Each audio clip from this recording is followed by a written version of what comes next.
I think I'm on, but I think my mic isn't in the right spot. There we go. It's awfully hard for the microphone to get my throat. Okay, so I'm going to do that one more time. Good morning. Good morning. Good. All right, we're here. I picked this title a long time ago, so who knows what it meant with them. But where are we going? Where are you going? That to me signifies that we want to know something about where we are moving to.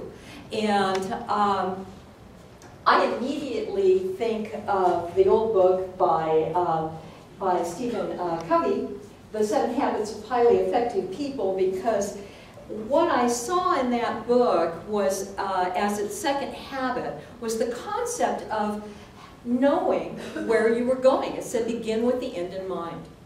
And if you don't know where you're going, it's awfully hard to tell whether you're making progress, isn't it? You can't really notice whether or not you're pulling off the life that you want. And then, if we don't know that, it becomes very easy to get involved in simply the busyness of the day. It's very easy to get involved in all of the things that are about, am I doing this right? No, I have to manage that, and I got to show up here and do that, and the next thing. And we forget something very important. We forget what we stand for. And I noticed that in our culture, at least, we have not done a good job of teaching children from the beginning how to focus their life in. Most of the time we've been focused outward. We've been focused on accomplishing things. And we forget that it is important not only to accomplish things, but to stand for principles. And that it's actually more important to consider the spiritual principles that you stand for than it is to look at monetary or physical goals. Now that sounds interesting because our society is so focused outwardly, but I noticed that one of the things that's been interesting in the news reporting of what has been going on in Japan is that the culture has created people with a deep value on respect for each other and on operating in a respectful manner.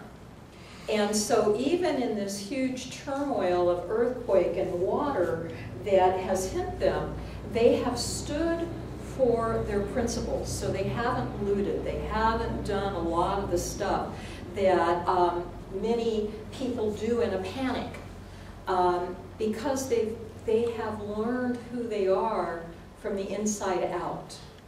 And I think that's a real important factor, because when we don't know what we stand for, then we don't know how to act in an emergency, and we allow emotion and panic to take over.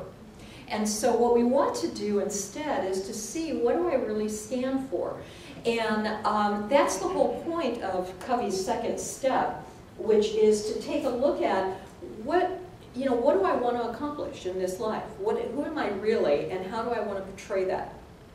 And he actually starts out with quite a stunning beginning statement, because in this chapter he says, I want you to do a little exercise with me.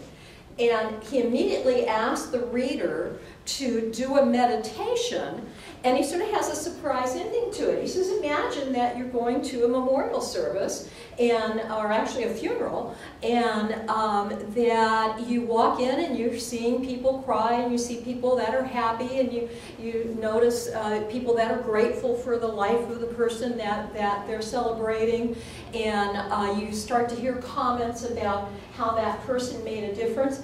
And as you step forward and you look in the coffin, it's you.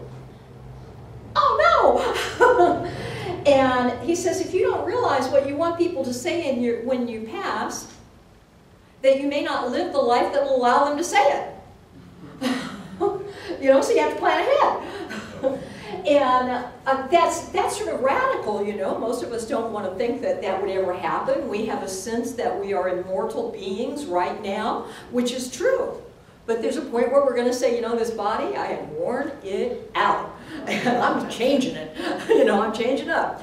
So we want to be able to look back and be assured that we have acted in alignment with what we truly value in this life. Now, for that to be true, we got to get a handle on what we value. And that becomes an interesting spiritual quest. Because at that point, we're asked to be quiet and to consider what is really important to us. And then we have to also notice, and this is the painful part, where I fall out of alignment with that. Where do I, under stress, not act according to those values? And it's an interesting factor. He uses somebody that when I was growing up, I came to have a lot of respect for. And that is another area of the country that is, or of the world, that is really sort of been going through massive change now. And in Egypt, there was a president named Anwar Sadat. And I don't know how many of you remember him, but when I was younger, when I wore a younger woman's clothes, when I was younger, I remember thinking that this man was really a pretty incredible man. And he, Covey speaks about him having read an autobiography that Sadat wrote. And he said that Sadat, when he was young, was raised in his culture. And he was raised with a hatred for Judaism and for Jews. And he used to go on radio and television, and he would say, "I will never shake the hand of an Israeli as long as they occupy 1 inch of Arab soil. Never, never, never." And he would get the crowds to chant that, never, never, never.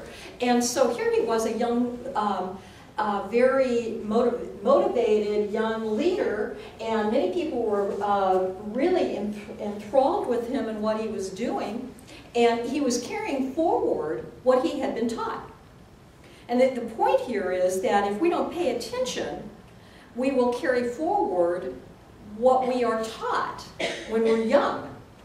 And we'll forget that we have the power to look at that and to change our minds.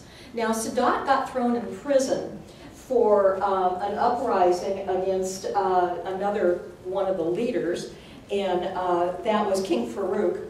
And so he was thrown in prison, and he was in solitary confinement for quite a while.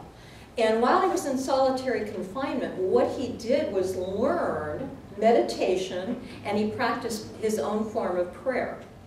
And by learning meditation, he began to be able to separate himself out from his mind's automatic patterns. And by doing that, he became self-aware of the patterns that didn't really fulfill what he stood for and what he believed in. And so he was in prison for quite a while, and he recognized these things. He got out of prison, and he was still in leadership in the country, but he was sort of, considered to have been broken by the prison experience.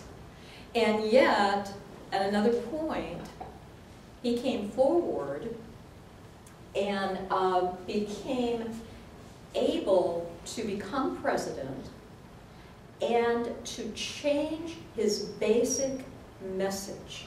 Now, this is something that takes a lot.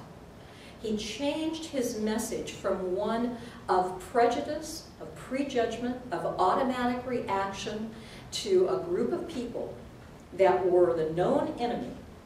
And he began to instead speak about the concept of peace between the two nations that had been enemies for centuries, and millennium actually.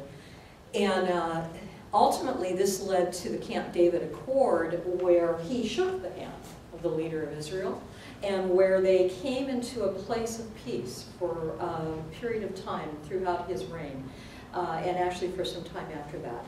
And I think that that tells us that we